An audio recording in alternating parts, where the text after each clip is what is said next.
Thérèse suscitait le drame, pire que le drame, le fait divers.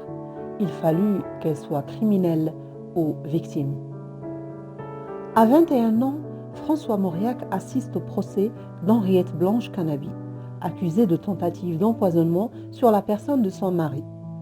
L'affaire Canabi va inspirer l'auteur quelques années plus tard pour son roman Thérèse d'Esquerroux, paru en 1927.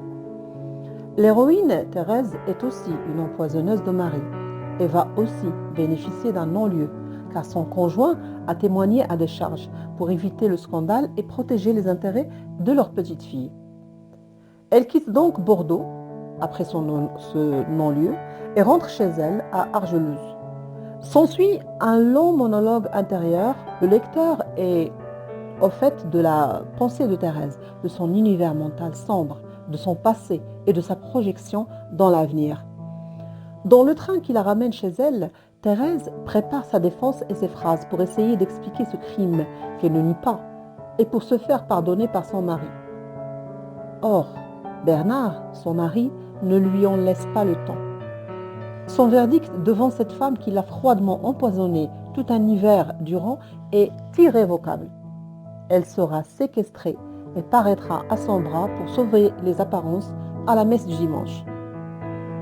L'histoire est racontée du point de vue de Thérèse, qui n'a d'autre choix que de courber l'échine sous le châtiment de son mari.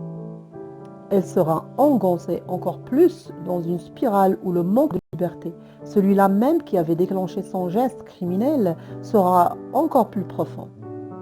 J'ai adoré le style rythmé, romancé de François Mauriac qui s'est complètement mis dans la peau de ce personnage tourmenté dont il brosse un portrait fascinant. Thérèse s'abandonne aux méandres de la solitude dans une prostration totale.